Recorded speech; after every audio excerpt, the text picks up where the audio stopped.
반갑습니다. 지난 시간에 이어 오늘 이 시간은 숫자 6의 세계, 육진법의 세계에 대해서 알아보도록 하겠습니다. 그 중에서도 현상계에서 벌어지고 있는 과학적인 사실 위주로 살펴볼 건데요. 지난 시간에 살펴봤던 이진법의 세계는 전자, 전파를 이용한 양자의 세계였죠. 그리고 사진법의 유전자의 세계를 살펴보았습니다.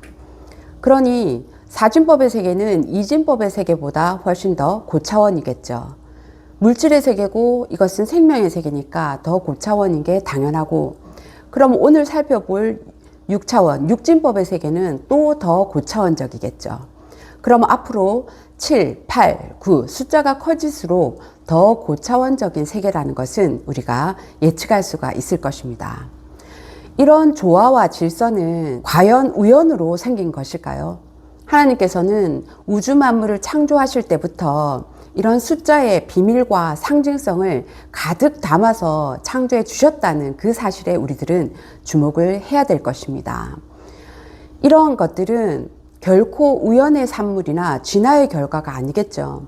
그렇게 생각하는 사람들은 우리 손에 어느 날 갑자기 자고 일어났더니 스마트폰이 뚝딱 생긴 거하고 똑같다고 이야기하는 거와 뭐가 다르겠습니까? 그래서 오늘 이 시간에 살펴볼 숫자 6의 세계, 육진법의 세계 또한 하나님께서 이 숫자 6에 얼마나 비밀과 상징을 가득 담아서 창조해 주신 하나님의 의도를 함께 살펴보도록 하겠습니다. 6의 세계, 6차원의 세계는 유전자를 바탕으로 한 음과 양에 해당되는 정자와 난자가 결합한 수정란이 발생 과정을 거쳐서 엄마 자궁에서 이렇게 하나의 생명체가 되어가는 그 과정에서 아주 필요한, 아주 기가 막힌 세계가 바로 6의 세계거든요. 왜냐하면 여러분들 탄소 기반 생명체라고 들어보셨을 겁니다. 말 그대로 이 생명체의 기반이 되는 게 탄소란 얘기죠.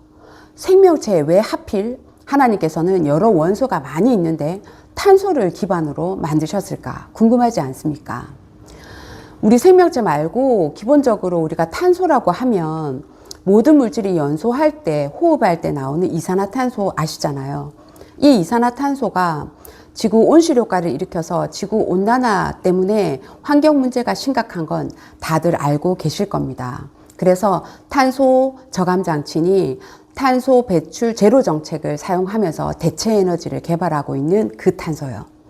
그리고 탄소 섬유 같은 경우도 있고, 그리고 제 어릴 때 우리가 연탄 보일러를 쓸 때가 아마 기억나시는 분들도 있을 겁니다. 연세가 있으신 분들은. 그러면 일산화탄소, 연탄가스라고 얘기하는 그 일산화탄소 중독 아시죠? 모두 탄소입니다. 심지어 우리가 일상생활에서 사용하고 있는 연필심, 샤프심, 흑연 같은 거, 그리고 숯이라고 할 수 있죠. 전부 다 탄소입니다. 그런데 이 흑연, 연필심, 숯과 다이아몬드가 똑같은 원소인 탄소만으로 이루어져 있습니다. 배열 구조만 다르거든요. 그러니 신기하죠? 그러면 숯이 다이아몬드가 될 수 있다는 얘기거든요. 높은 온도와 압력만 가해주면 다이아몬드가 될 수 있죠. 그게 바로 인공 다이아몬드인 거죠. 그래서 이 탄소는 우리 생명체를 이루는 아주 중요한 기반이 되는 재료고 우리 일상생활에서도 굉장히 많이 볼 수 있는 그 탄소. 왜 하필 하나님께서는 우리 생명체를 이루는 그 기반이 되는 원소를 탄소로 하셨을까? 이것도 우리는 궁금할 수밖에 없습니다. 우리 생명체들은 태초에 하나님께서 우리들을 창조하실 때부터 21세기가 돼서야 개발되는 최첨단 소재인 탄소 나노 제품으로 우리들을 창조해 주셨으니 이 하나님의 지혜를 가히 어디다 비유할 수가 있겠습니까? 그러니 이 탄소에 대한 이야기를 또 이어가 보면, 자, 탄소는 원자 번호가 몇 번입니까? 6번이죠.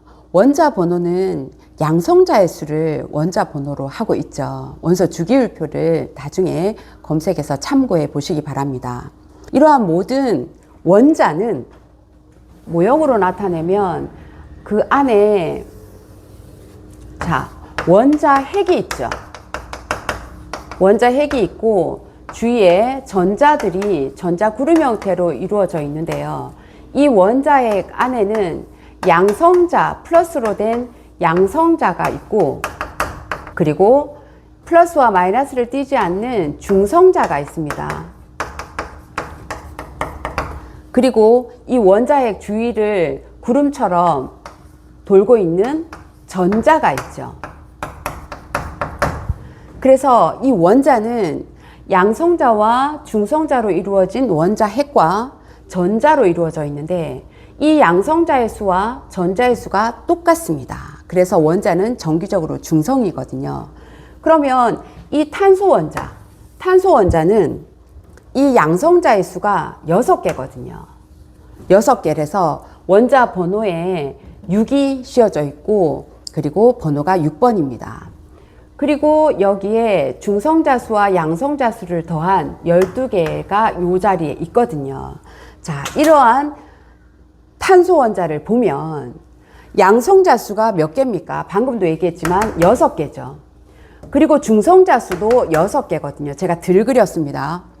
그리면 시간 다 지나가니까. 그리고 전자의 수도 6개입니다. 어떻습니까? 이 탄소 기반 생명체, 왜 많은 원소 중에 탄소를 기반으로 생명체를 하나님께서는 만드셨을까? 바로 양성자 수, 중성자 수, 전자 수가 모두 666이라는 얘기죠. 지난 시간에는 우주와 지구, 태양 같은 이러한 거대 세계에 666이 숨겨져 있는 그런 하나님의 비밀을 살펴봤었잖아요. 오늘은 이러한 양자의 세계, 이러한 거시 세계가 아닌 미시 세계에 이렇게 666이 숨어 있다는 것을 우리는 확인할 수가 있죠. 이런 신비로운 비밀을 품고 있는 육의 세계, 그 666이 우리 몸을 가득 채우고 있는데, 어찌 이 666이 사단 마귀의 숫자라고만 치부하겠습니까? 이 666은 물질계의 끝판왕이거든요. 그래서 이 물질계를 먼저 장악한 세계적인 글로벌 기업들이 이 물질계를 장악하고 이 비밀을 알고 있기 때문에 전 세계를 장악하고 있는 거죠. 그런데 오히려 우리 기독교 신자들은 이 666이 사단 마귀의 수고 짐승의 수라고만 생각하고 배척을 하고 있으니 이건 말이 안 되는 거겠죠.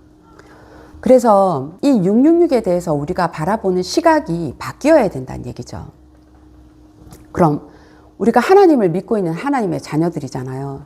우리가 참 하나님을 제대로 믿고 있다면 하나님께서는 분명 하나님을 아는 지혜로 그 지혜의 우편손에는 장수가, 그 좌편손에는 부귀를 주신다고 하셨는데, 그럼 하나님을 제대로 믿는 자녀들이 이 물질계에서도 물질계를 장악하고 잘 살 수 있는 게 하나님의 뜻이겠죠.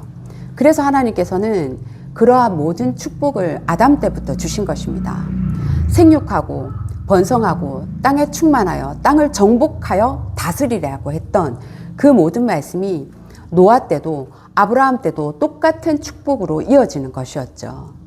그러니 우리가 지금 오늘 살고 있는 21세기를 살고 있는 우리들도 하나님을 제대로 믿는다면, 하나님을 제대로 믿는 자녀들이 이 물질계를 빨리 장악해서 세상을 선한 하나님의 뜻으로 이루어 나가야 되는데, 문제는 이 666의 비밀을, 물질계의 끝판왕인 이 비밀을 알고 있는 666의 세력들은 자기들만 잘 먹고 잘 사는 그러한 이기적인, 그리고 세상을 지배하려는 그런 목적으로 물질계를 장악하고 있으니 세계적인 경제적인 대혼란 속에서 혼란의 위기 속에 있는 것이죠. 그래서 예수님께서는 세상 모든 족속을 예수님의 분부한 것을 가르쳐서 지키게 하라고 그런 지상명령도 주신 것이잖아요. 그러니 우리들도 예수님의 가르침을 따라서 우리들이 해야 될 일이 무엇인지를 생각을 해봐야 되겠죠. 666의 세계인 이 물질계를 통달을 해서 운영을 하고, 그리고 경영을 해서 이 물질 세계를 장악하고 구원자가 되라는 것이 하나님의 뜻이었습니다. 그래서 하나님께서는 이 666의 기원이 되는 솔로몬에게 666 금달란트를 해마다 쏟아 부어주신 거였죠.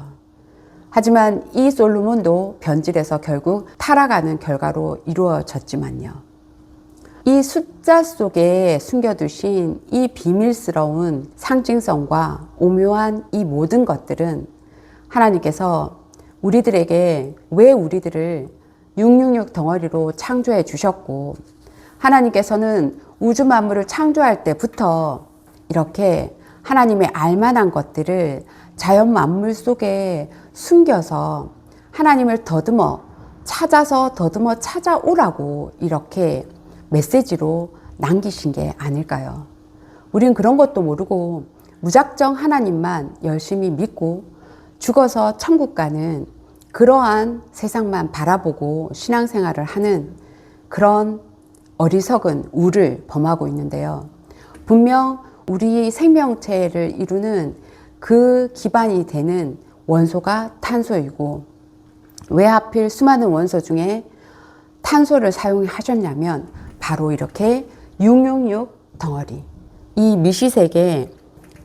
미시세계에 숨겨두신 666과 거시세계에 숨겨두신 666을 좀 바라보고 나를 제대로 찾아오라는 하나님의 뜻은 아니었을까요? 이 숫자를 통한 하나님의 오묘한 섭리를 함께 깨닫고 찾아가시면서 하나님의 뜻을 발견할 수 있는 저와 여러분이 되었으면 좋겠습니다. 감사합니다.